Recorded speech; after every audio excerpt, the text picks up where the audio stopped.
बिस्मिल्लाहिर्रहमानिर्रहीम। अस्सलाम वालेकुम। आप देख रहे हैं लाइव वसीला न्यूज़ और मैं हूं आपका मेज़बान राणा मोहम्मद ज़मान भैया। आज हम उस टॉपिक पे बात करने जा रहे हैं कि जिसकी बिना पे हम मुसलमान हैं, जिसकी बदौलत हम कलमा गो हैं, तो इंशाल्लाह आपको मज़ा आएगा। तो टॉपिक ये है कि आजकल के जो उलमा इकराम हैं, नात खां हैं, जिन्होंने दीन को अपना एक तिजारत का ज़रिया बना लिया है। जैसा कि आजकल 12 रबीउल अव्वल का महीना चल रहा है, तो मुसलमान भाई कहीं ना कहीं अपना जश्न ईद मिलादुल नबी के नाम पे जल्द से जुलूस कर रहे हैं, महफिलें करवा रहे हैं। तो आजकल जो दीन के नाम पे तिजारत कर रहे हैं, मौलाना साहब नात खां हैं, तो वो पहले मुका करते हैं अपने एजेंट की, अपना जो उसका ख़ास पर्सनल बंदा होता है उसके रास्ते से वो मुका करते हैं कि हमने भाई इतने हज़ार लेने हैं, फिर हम जाएंगे, या इतने हज़ार आप दोगे तो फिर हम जाएंगे। तो इस बारे हम आपको आगाही करते हैं। दीन के सदागरों को मौलाना तहर अल कादरी साहब ने बहुत अच्छे तरीके से उजागर किया है। इस्लाम के नाम पर तो तिजारत कर रहे हैं और महफिलों में नात खानी के हज़ारों बल्कि लाखों रुपए वसूल करते हैं। तो आइए देखते हैं मौलाना तहर अल कादरी साहब ने इन दीन के पुजारियों को, इन दीन के ठेकेदारों को कैसे हाईलाइट किया है। तो आइए देखते हैं तहर अल कादरी साहब का बयान। और अब नात खानों की यह है कि 4-4 लाख, जितना बड़ा नात खान है पहले रेट मांगता है और फिर नाते सुना के इश्क मुस्तफा की बात करते हो। शर्म से डूब मरना चाहिए तुम्हें।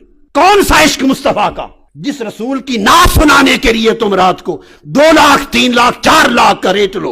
ये खबर होगी मरने के बाद, जब चेहरा आका का सामने होगा, वो कहेंगे बदबख्त मेरी नात पर पैसे मांगता था, लोगों से रेट बनाता था। इस इश्क मुस्तफा की तलकीन हो रही है इस मसलक में। बोलिए आपके तजर्बे हैं या नहीं? यहाँ ईमान से कहिए, हैं कि नहीं? जब बुलाते हैं तो रेट तय करते हैं कि नहीं नातों के? हाथ खड़ा करके बताएं, ईमानदारी से गवाही दें, गवाही दें ऊंची हाथ से, जिनका ताल्लुक मसाजिद से है, इंतजामिया से। रेट मांगते हैं, नातों के मांगते हैं, कुरान की किरात के रेट मांगते हैं, तकरीर इल्म दीन के बयान के रेट मांगते हैं। क्या आका ने यही तलकीन की थी उम्मत को? यही सबक सिखाया था? सहाबा कराम का तर्ज अमल ये था? इमाम हसन बसरी ऐसे थे, इमाम आजम अबू हनीफा इस तरह इल्म पढ़ाते थे, रेट बनाते थे। इमाम मालिक का ये तर्ज अमल था, इमाम शाफी का, इमाम अहमद बिन हम्बल का, दाऊद ताई का, हसन बसरी का, हजरत अहमश का, सुफियान सौरी का, जुनैद बगदादी का, सरकार गौसुल आजम का, ख्वाजा गरीब नवाज का, दाता गंजबख्श अली हुजवेरी का। अरे जिन्होंने दुनिया में दीन फैलाया, वो रेट बनाते थे, लोगों से पैसे मांगते थे।